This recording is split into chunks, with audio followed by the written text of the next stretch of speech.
Good afternoon, it's that bloke on a motorbike.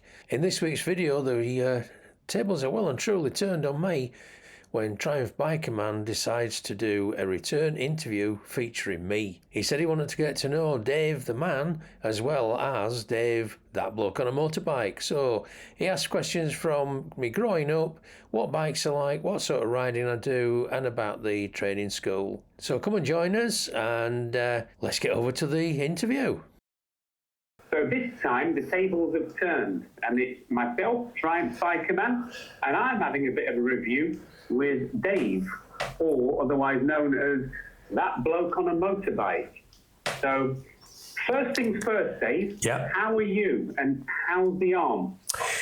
I'm not too bad, still hurting. The arm's still in the blue pot of doom.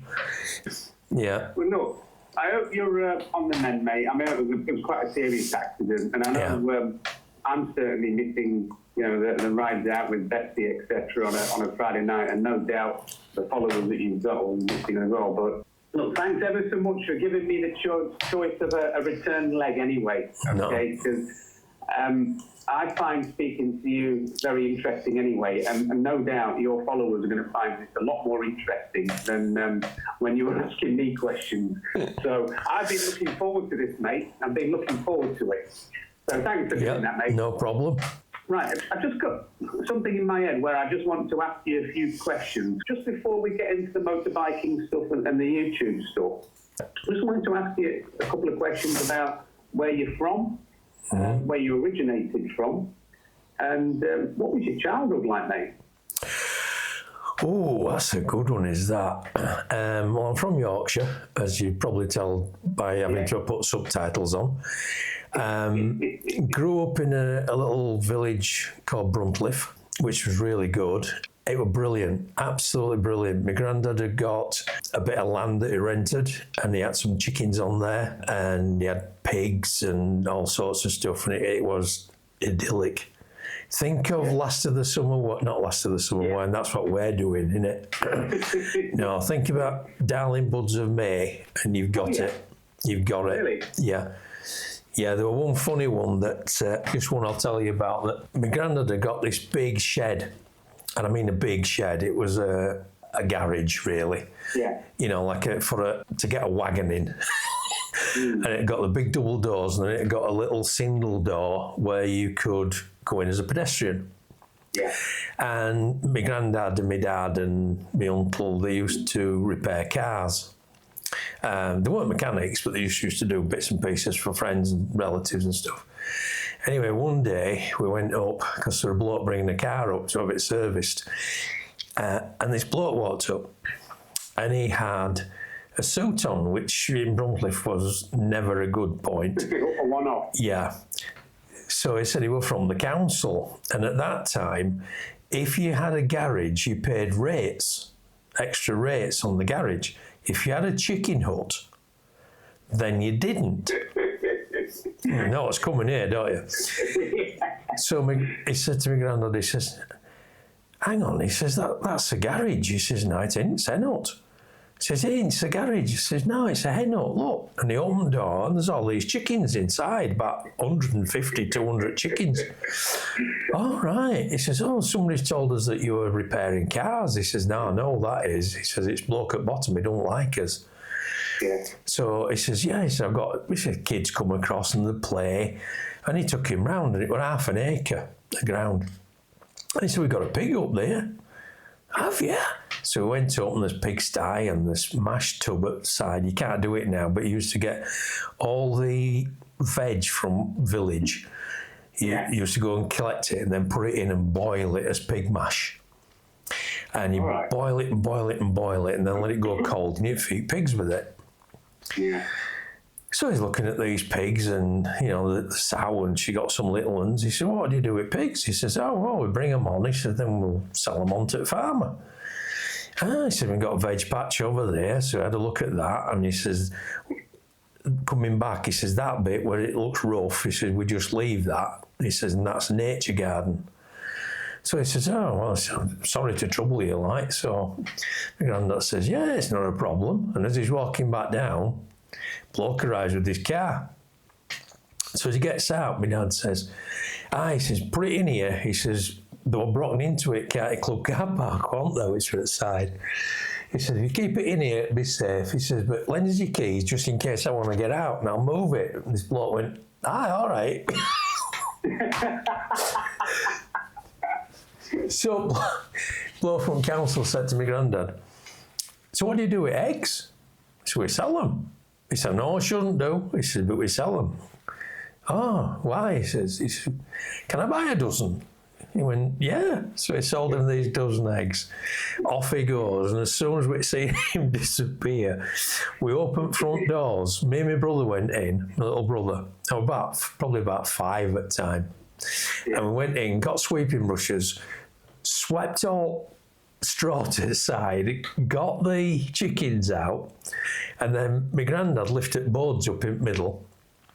And my uncle and my dad moved this big Welsh dresser with all hen feed on. And the back of that were a complete workbench. Really? And a pit. What he didn't see is when he went down to pigsty, he showed him where the boiler was, a mash boiler.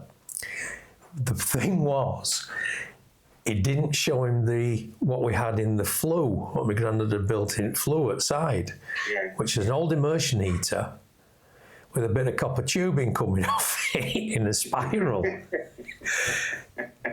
And all villagers used to keep their potato peelings separate to the pig mash.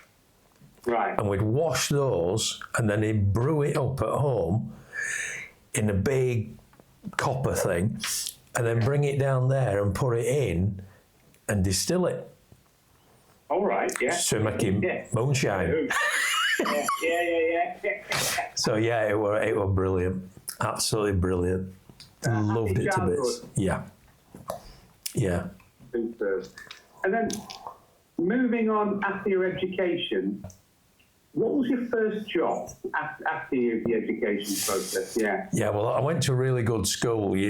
It was a judge that recommended it to me. You didn't get that one, did you? You didn't get that one, did you? Not that big. Yeah, you had to have a recommendation of a judge to get in. No, my first job when I left school at 16 was repairing TV and radio. So I did apprenticeship in electronics. Did that carry on for a while then? 24 years. 24 years? Yeah.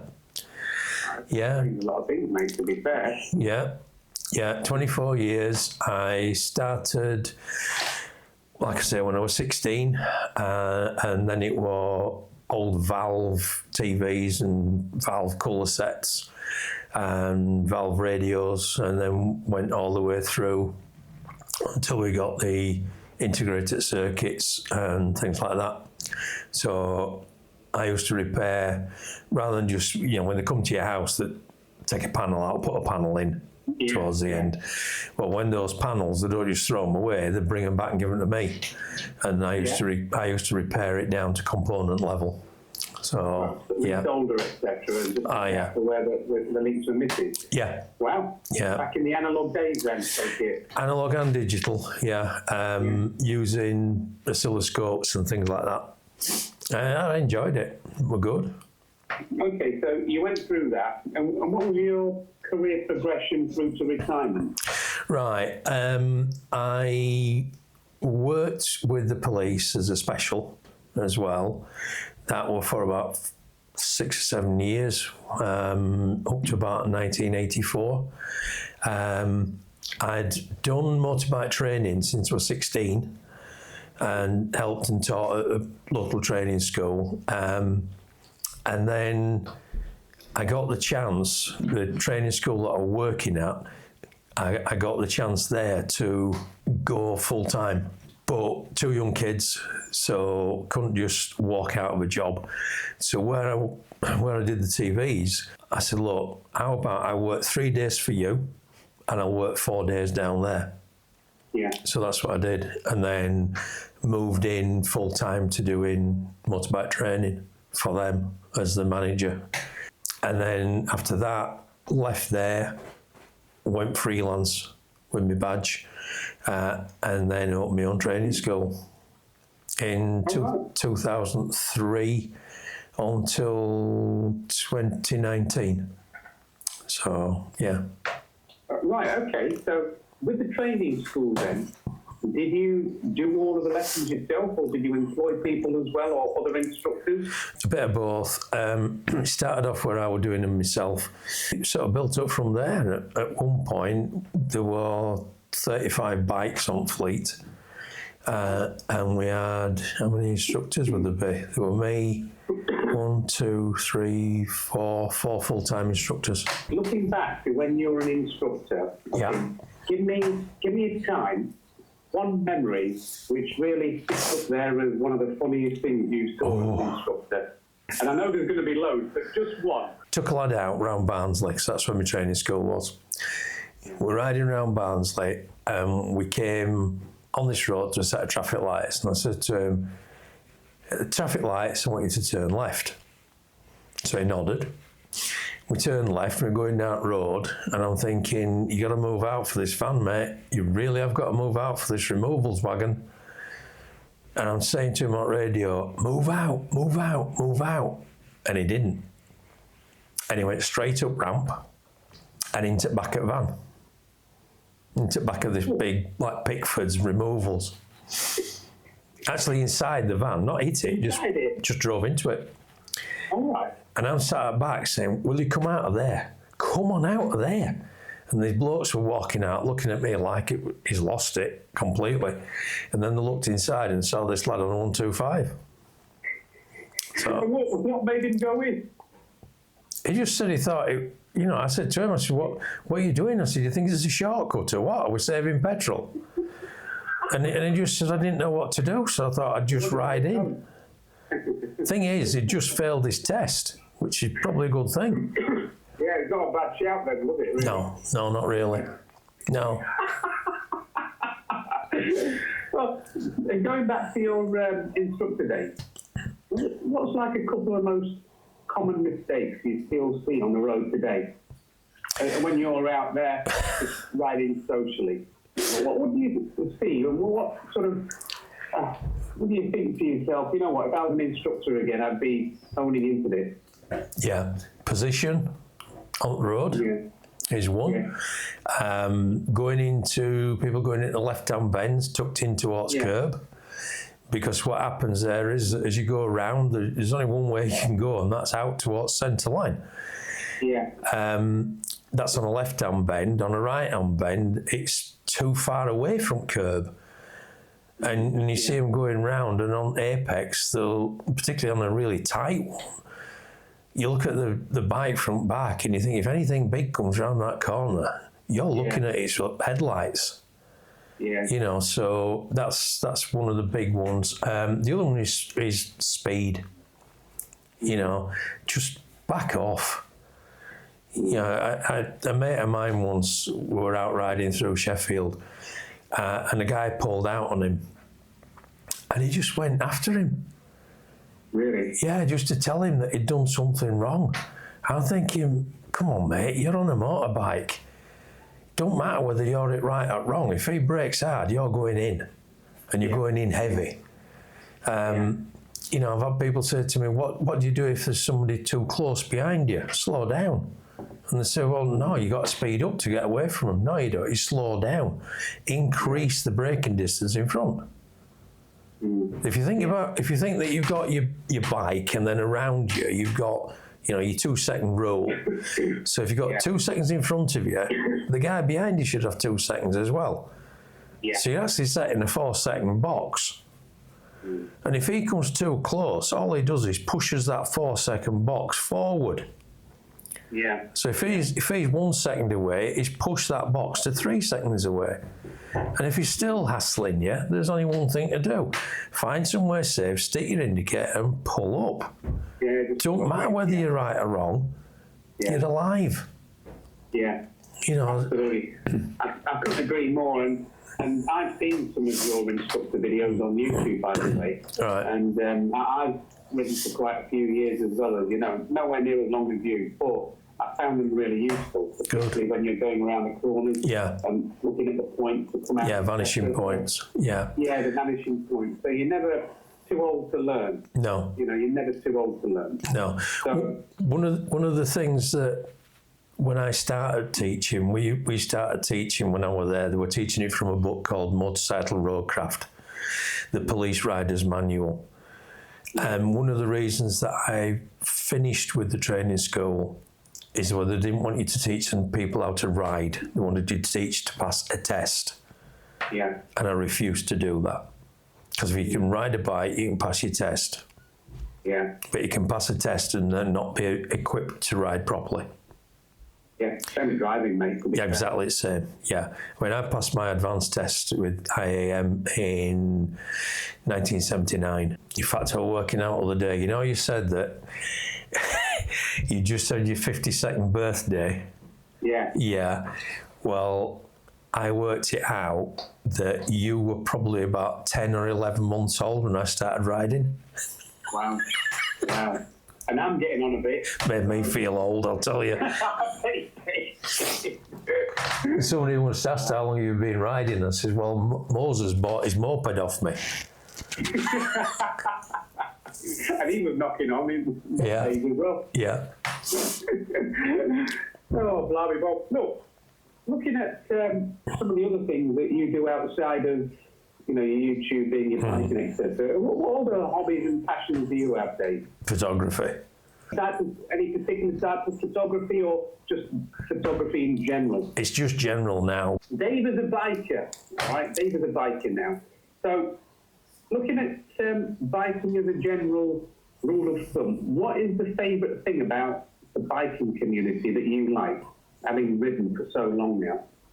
About biking or about the biking community? About the biking community. About biking and biking community. Favourite thing about riding my bike? Freedom. Just being out there. Completely agree. Yeah.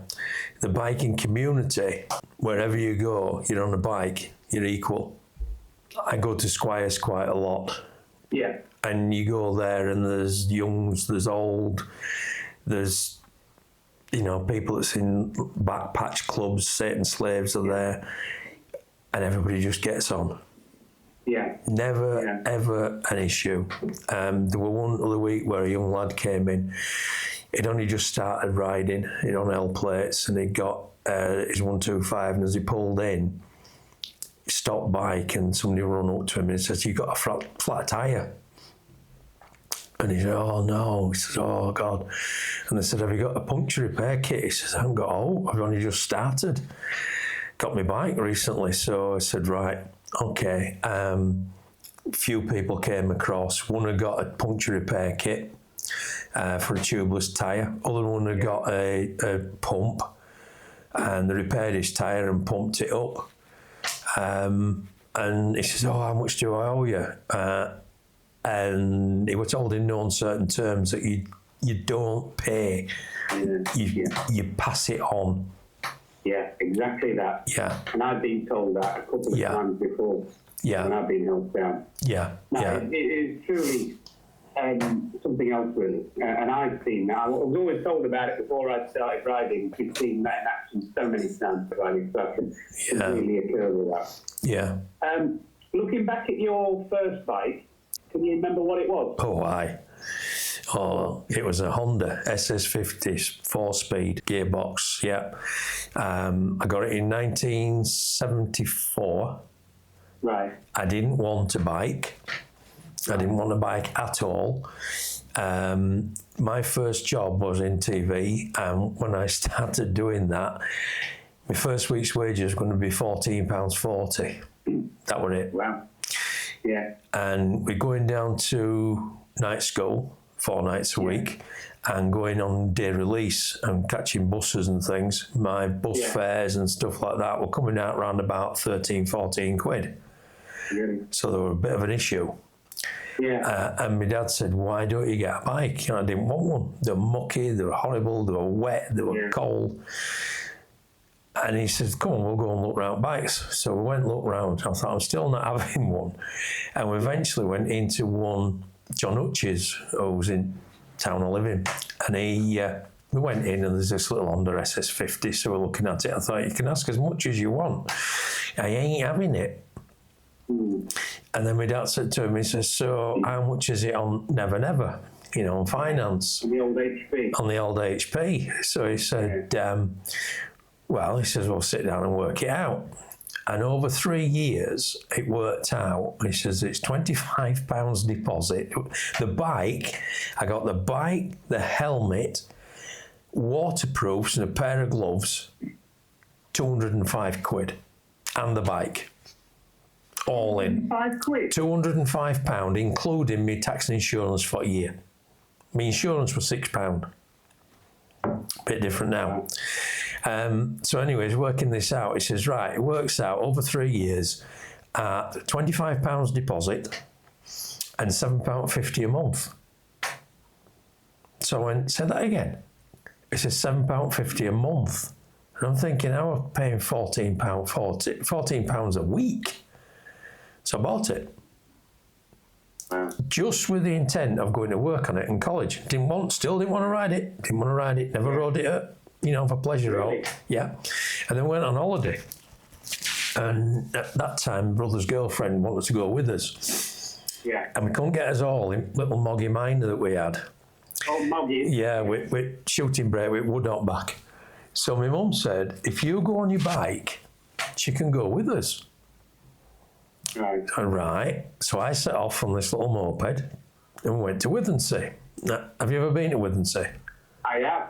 Yeah. Blink, you miss it. Yeah.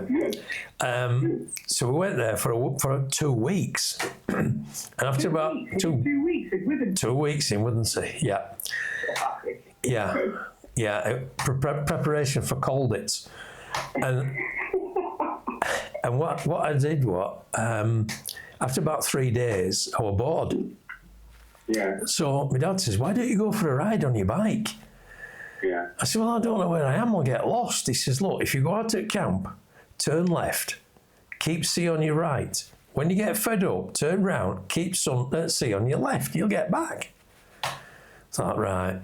So I went up and back down. And then second day I went up a bit further and I got to Hornsey. And there's a little cafe in Hornsey out front, still there, little brick built place. And I pulled up there and I went in and I got a cup of coffee, and there's the theme running through here ever since. I got a cup of coffee and a bacon sandwich. Yeah. Not cake? Not cake, no. Bacon sarnie. And I stood and I was eating this bacon butty and drinking my coffee, and I realised I was grinning. And I was looking at my bike. Yeah. And that did it. Yeah. And I rode the rest of that fortnight. It was red hot sunny weather for 2 weeks. Yeah.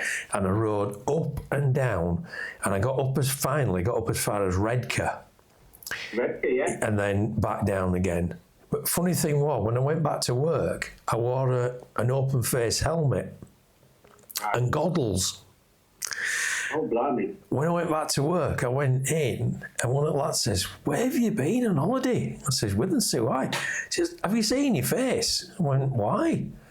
And when I looked and saw it in normal lighting, yeah, it looked like I'd done 3 months with Long Range Desert Group in World War II. Round here were white, and where goggles had been were white, and the rest were brown.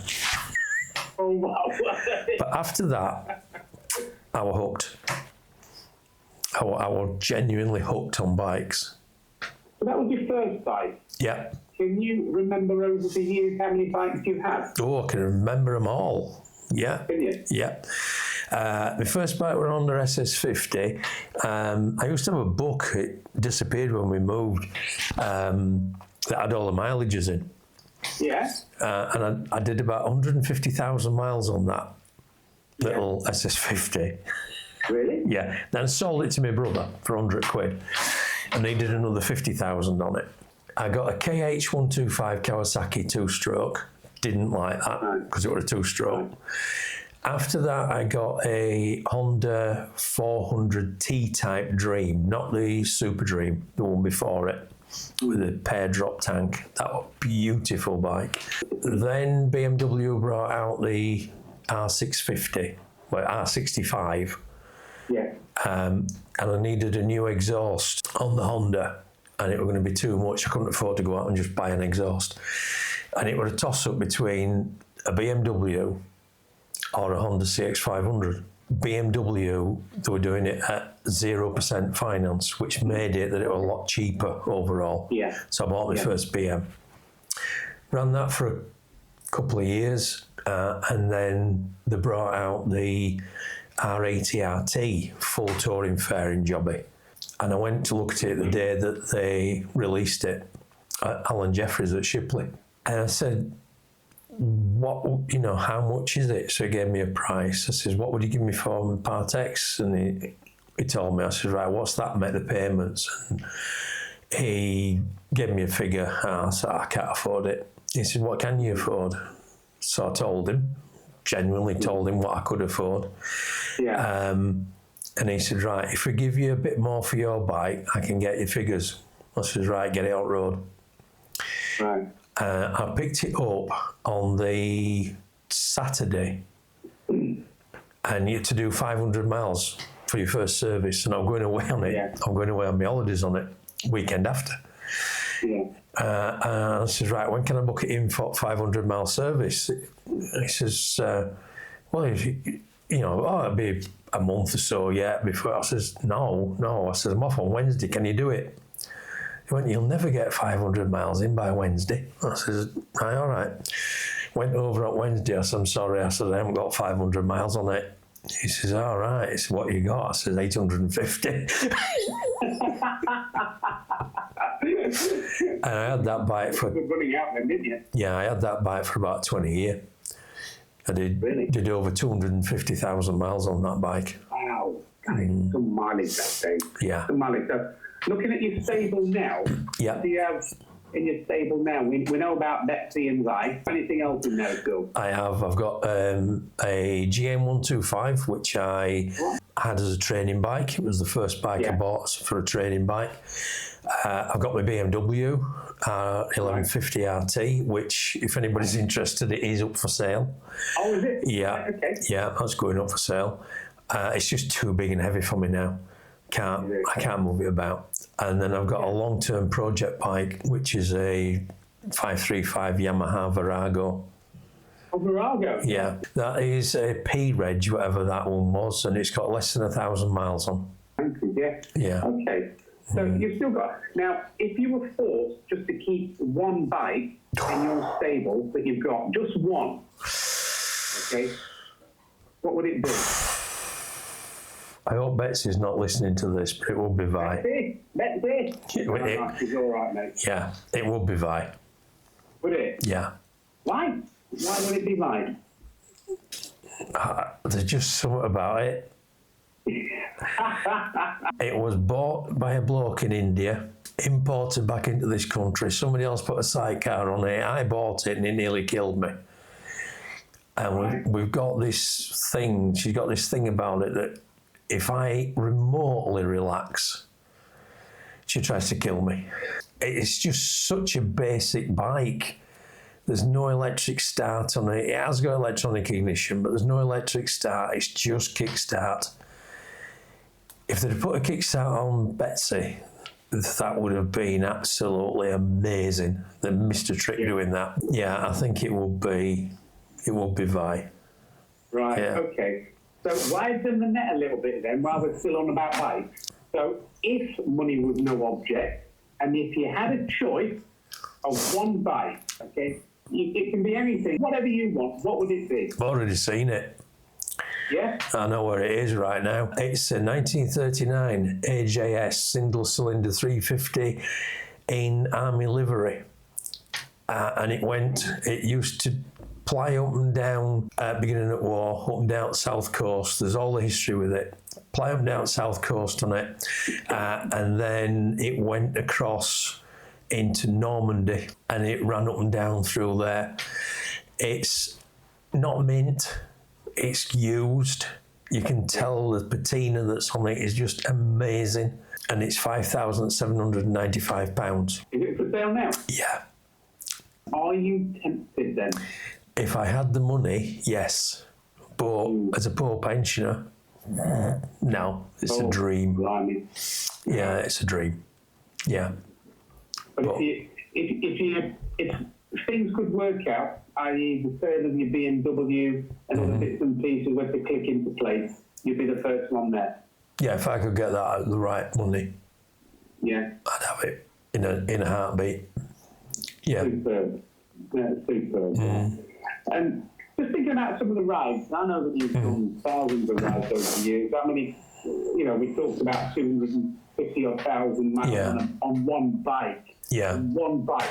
And it's almost an impossible question to ask you. Talk about the top 2 rides that really stay in your mind, rent-free, from over the years, that sometimes you're just, pottering around the garage and it just comes to your mind and you think, you know what, I wish I could just go back to that year or that time. So the last 2 really memorable rides. One of them has got to be when I went over to Germany. I went over from Hull to Rotterdam. Yeah. Went to Artsenstein's Museum at Arnhem. That's just an amazing place. Found I got a puncture when I got there, so I had to repair the puncture. This were on ST11 Pan-European. And then I went to a place called Zost, which was in the Ruhr Valley. I did the Dam Busters ride. Oh, brilliant. Yeah, it was an amazing time.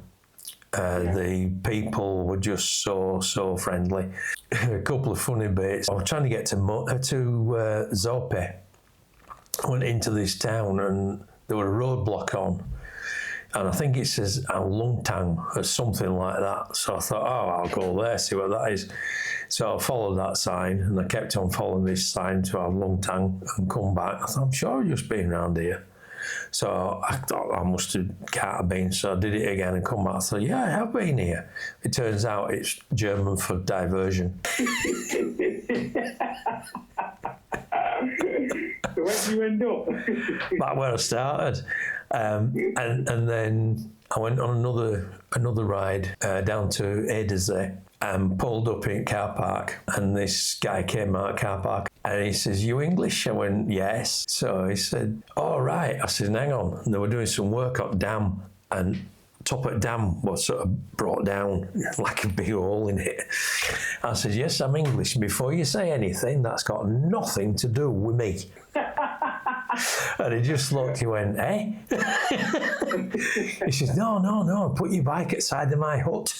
It's all right, okay. So that's that ride. And if you had one ride, okay, that you really want to do before we leave this mortal earth, you just want to call it a bucket ride or whatever, where would that be? That's a no-brainer, mate.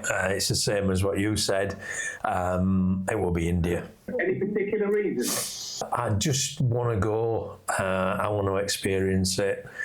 I'd love to ride a Royal Enfield Bullet or Classic, not the Himalayan, but a Bullet or Classic, just to say I've done it. Yeah, it's got to be a Royal Enfield of sorts. Start at bottom and then work my way up. Without doubt. Yeah. Without doubt. Yeah. And can you see that happening? I'd like to. A lot of bikers go to India just to experience, the culture, the roads, the smells, the sounds, etc. And I've spoken to a few people that have done it before. Never come back disappointed. Never come back disappointed. So, thanks for that, Dave. You've given us quite a bit of information now on the bikes and the bike choices, etc. So, going on to your YouTube channel now, Dave. Yeah. So, you've got a brilliant channel, which I love.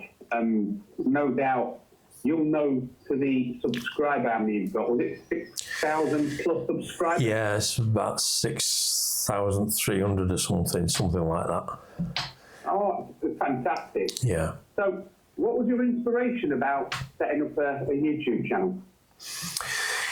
It was to get me out. It was after lockdown had occurred and everything like that. And I wasn't doing anything.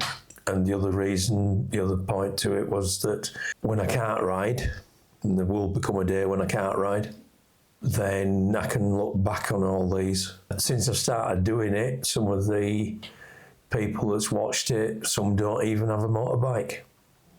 There's other people that have told me that they can't ride anymore, or they can only ride extremely occasionally.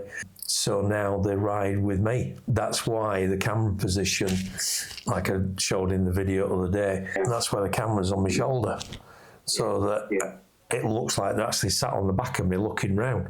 Yeah, I think it's brilliant. And I know when I met you last year, I saw the camera position. I've actually got a modular helmet as well. Yeah. So when I saw your video, was it 2 videos ago? Yeah. And that put it on the side, so I'm looking at that moving forward as well. Yeah. It was trial and error, but it looks brilliant. And I can really see why your channel has taken off. I find it very informative. Well, it's not as well as interesting. I don't script it. I might have an idea of where I'm going, and you can tell if you watch some of the videos. You can tell when I've tried to learn things, particularly on those history rides, which I really love doing. Yeah. There's one where I go to. It's the smallest. Is it Cathedral? Something like that. It's up in North Yorkshire. Right. And I go there on bike, and I try to remember all the facts and figures about it. And you can tell that I'm stuttering over it because I'm trying to think what I'm going to say. And what I like doing is, like in yours, I just watched yours this afternoon when you were out on Thruxton. And it's just that, go out, have a ride, and talk complete rubbish. Yeah, exactly that. And just say, oh, what's that over there? There used to be a programme on, actually, a guy from Barnsley did it. And that's what they called it. What's that over there? And it were on ITV on a Friday night, and he'd just go and look at something and just go and talk about it. I mean, obviously it was scripted, it was filmed, it was a TV programme. Yeah. But I like the thing of going out, and people have said that it's infectious. Well, when I see a view, then it just goes, whoa, look at that view. And that's what you get on a bike. You don't get that to the same degree when you're sat in a car. I mean, I've got a modular helmet and I ride with the front down. But it's even different when you've got that helmet on. If you've ever ridden with an open face helmet, you are there. Going back to your videos and whatnot and your YouTube channel, did you ever think it had become as popular as what it's become? No, never. It seemed to take ages for it to start to move. Probably about 9 months before I got to 1,000 subscribers, and that was like, whoa, what's going on here? And then after that, it's just snowballed. But I'm not doing it for number of subscribers. Yeah, I mean, it's like when I went to Isle of Man. That was my second ride that means a lot to me, because I've wanted to go to Isle of Man since we're in my 20s. I finally made it this year, but I kept a track of all the amounts of money I'd spent. It was about 30 quid in petrol and 100 quid in coffee. Yeah, you're a coffee drinker, mate. You're a coffee drinker. Yeah. Oh, my God, I could have stayed another week. So where do you get your sort of ideas from for your content? And where you want to go and wait? Because I've seen the video, and no doubt your subscribers have seen the video of you planning your ride. Yeah. Okay. So where do you get the ideas from on where to go? A lot of looking at maps, a lot of looking at different places that might have a bit of interest, and then get, like I did on that video, get the maps out and have a look. Sometimes I'll just think, do you know what, I just want to ride. And ironically, those are probably the better ones, better achieving videos. Yeah. I love Derbyshire. I love North Yorkshire. Derbyshire, from where I keep my bike over in Barnsley, is closer to me than going up into North Yorkshire. And I like just going and finding little roads where nobody else has, not been, but where there isn't many people, and just plodding. Yeah. Yeah, but, it can come from all sorts of places where, loads of different things can inspire me to do it. I might see something on TV and think, oh, that looks nice. Yeah. And think, right, I'll make a trip there. Okay. Yeah. So looking back at some of your videos, Dave, and some of the technology that you use with GoPros, with your skills on using DaVinci Resolve to edit your videos, and just generally, your technological skills seem to be quite high. Were you self-taught in this, or pick up a manual, YouTube things, or how did you go on about that then, Dave? Totally self-taught. The video and things like that, I've just taught myself. And I used to edit with one of the cheaper programs, but I couldn't do what I wanted with it. You were fixed to templates. And then I heard about DaVinci. I downloaded it and scared myself senseless with it. Didn't touch it for about another 3 or 4 months, and then came back to it and just used YouTube. And DaVinci Resolve themselves have got a lot of good training videos on their website. Some that go into far more detail than you need. I still don't know DaVinci Resolve. I don't know much about the Fusion page and things where you can put special effects on, but I know how to edit it. I don't know how to colour correct it now. That's altering all the time, putting different colour grades on. Well, I think your knowledge is fantastic, and what you're imparting, particularly in the last couple of videos, and from when we met last year in Kent as well, and you just told me to go ahead and do it, and you gave me some really good tips on what to use, what to do, etc. No, it's fantastic what you're doing for the YouTube community. So, talking about the YouTube community, you'll also watch YouTube. Yeah. So, if you think about YouTube as it is now, are there any people that you follow where you think, you know what, they do a great job? Oh yeah, definitely one of them. Yeah, definitely one springs to mind straight away. Yeah, it's Triumph Biker Man. Yeah. Bloody hell. I'm learning off you, mate. No, I really enjoy watching your videos. Is there any one particular person? No, not really. I'll dip in and out. Some big names that I used to watch religiously, and they've gone a little bit off-piste with it. It's become more politicised, I suppose. I can't be doing that in biking world. There's some that I've watched that it's more about them than the ride. Yeah. When they're saying, oh, this is awesome, it's a brilliant road. I want to see the road, not them. Yeah. Particularly when you're just looking at a full-face helmet with a dark visor. In fact, I've probably watched more bike channels on YouTube now than I do TV. Lastly, on this subject, what you've done it now. You've got to the point where you've got a lot of subscribers. Yeah. You've got people like me that are just dipping their toe and just going out their comfort zone to try it. Really. Yeah. What bits of advice would you give to new YouTubers like me to be able to go out there and post with confidence? Don't worry about what anybody else thinks of your video. Make what you want to watch. Don't make your video thinking about, is this what they want to see? Yeah. Just make it what you want. And if they watch it, they watch it. If they don't, they don't. Don't worry about equipment. Get yourself a decent action camera. I did that gear review thing the other day, and I've got quite a few bits and pieces with it. But do you know what? When I go out, do you know what I use? I use one camera on the side of my helmet and a remote control. And basically that's it. The others are just backups in case one camera fails. You know what? We've just touched upon it. And a couple of the rides over in Europe, I just thought I'd put my spare camera on the handlebars looking back.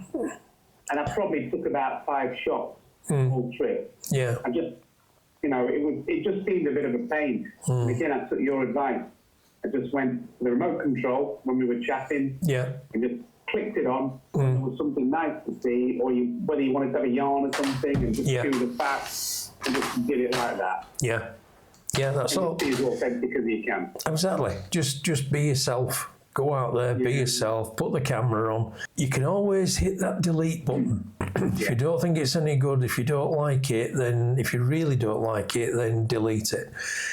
If you just think to yourself, other people won't like it, put it on YouTube. Everybody starts off on YouTube. Everybody starts off the same. And the other thing that I'm just learning now is that people like to see people. I've always had this thing about a face for radio. What I'm getting more into now, particularly with this arm and not being able to get out and ride, is doing this camera, face to camera. So there will be more of that coming in. So the secondary camera I've got, the GoPro 10, that will be fastened to a little mini tripod. Yeah. And these microphones will be linked to that. In essence, it will be mainly the same camera. Okay. Well, what about them? I've seen them on YouTube and various other forums now. What about the 360 type cameras? I nearly bought one the other week. What I don't like about 360 cameras is the distortion that you get. I'm still doing quite a bit of research into the 360s. I have looked at a drone. Yeah. I'm more inclined to do that. Oh, it's been fantastic. You know, we talked about Itchy Boots earlier on. And there's a couple of other YouTubers that I've been watching. Yeah. And some of the drone footage in Norway, and Itchy Boots uses it. And I think you can program them to follow you as you're riding. The ones that's got the follow me feature, the active track it's called, and they've got all the sensors to avoid different obstacles. You're looking at about 1,500 quidish for one of those. Really? Oh yeah. Which is a DJI Neo that I've been looking at. And at the moment it's about 150 quid. It's got prop guards on it. You can control it from your mobile, or it's got complete autonomous. So what I could do is set it up to just go away from me a bit and just hover like a hover tripod. When we get the old Instructor now and your arm's better, it'd be great to go over them more. Absolutely. And just get a little bit of footage from above. Yeah. So, okay, so we've talked a little bit about yourself. We've talked about, you know, a little bit about your upbringing and the YouTube channel, etc. Got a couple of other questions for you, you know, not far from wrapping it up really, is in your biking experience, and you've been biking for decades now, and I use the word decade. Thanks, mate. You know, that make you feel old. Yeah, thanks, mate. You know, we have to do that. Yeah, okay? yeah. We can't skirt around the truth there, Dave. No, we can't, no. What's a couple of things that you've seen in the biking world that you'd like to bring back from when you were a youth in the biking scene? With bikes, simplicity. Yeah, we can't because of emissions and things, but go back to a carburettor. I can strip a carburettor at the side of the road and clean it out and get it running again. Can't do that with a fuel injector.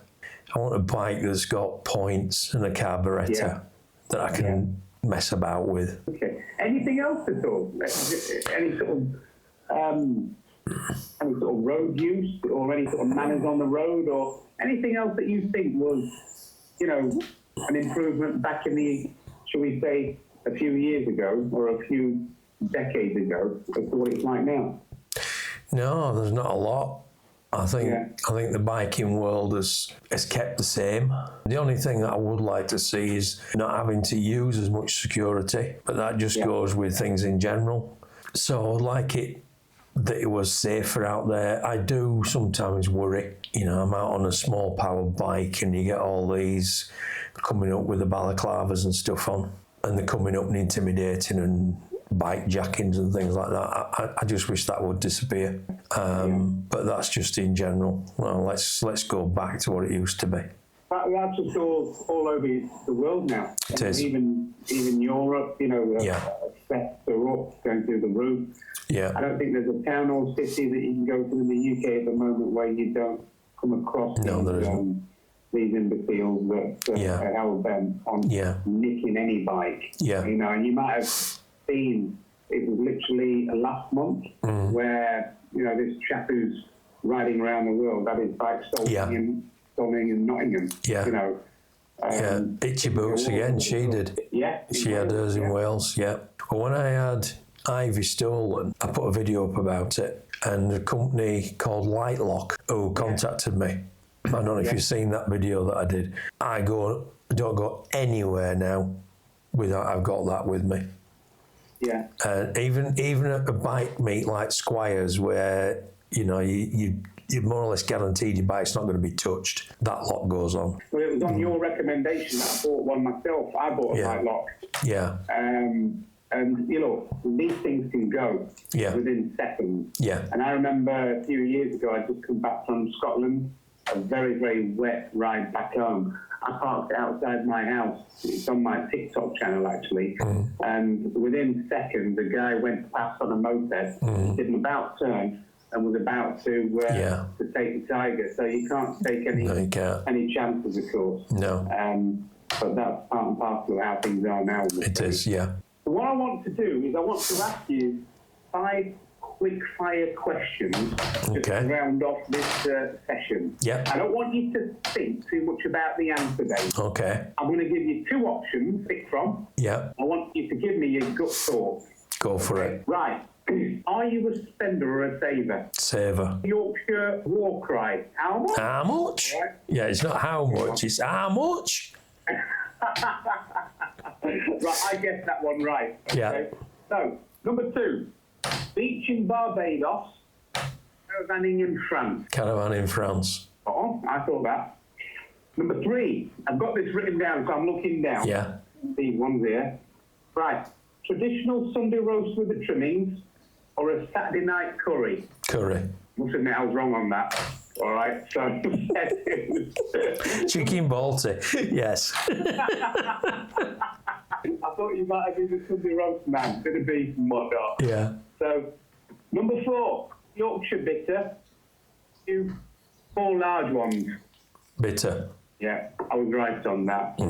And finally, soap operas or documentaries? Documentaries. Well, I got 4 out of 5, mate. That was a quick few questions just to flush out Dave, that bloke on a motorbike. So, look, Dave, it's been fantastic speaking to you. It's been an absolute privilege. I've loved it, yeah. It's been good. I found out so much more about you today. Yeah. And I hope, you've enjoyed the little chat. Oh, I have. It's been scripted as ever. Yeah. We've just, gone with the flow. Yeah. And I hope that your subscribers really enjoy finding out a bit more about you, not just as a biker, but as a bloke as well. Yeah. A bloke on a motorbike. Yeah. Thanks, mate. Really enjoyed it. Well, look, I'm looking forward to seeing your next video on Friday. Yeah. And then what we all do is look forward to when you're back on Betsy and riding again. Yeah. Because, I am a little bit of I've got to admit, I'm a bit of a fair weather rider, but I have to sort of bring that Thruxton out now. Yeah. Your arm is sorted and you feel comfortable again. We're going to have to give it a ride through the peak. Once I get the all clear with this arm, I don't care what the weather's like, I'm going out on Betsy. Yeah, I can imagine. I wish you a speedy recovery. It's been lovely speaking to you, and look forward to the videos coming up. And long may it continue. Yourself, mate. All right. Cheers, mate. All the best. Cheers. Bye. Right, well, that was rather an eye-opener for me. A little bit intimidating, but thoroughly enjoyable. So, I hope you've enjoyed it. I certainly did. Leave me a comment, let me know what you think. Like it, share it, as usual, do what you want with it. If you're a subscriber, then thank you very much. I really do appreciate it. If not, if you could consider hitting that little bell, and thanks for staying with me through all these weeks of not being out on the bike. I get the pot hopefully taken off next Wednesday, 1 week as of recording this. So hopefully the next time you see me on screen after this Friday, I will be back out on Betsy. So fingers crossed. If you're out on your bikes, stay safe, keep that shiny side up and that rubber side well and truly planted. Enjoy yourselves, and I'll see you out on the road. So bye for now, folks. Bye.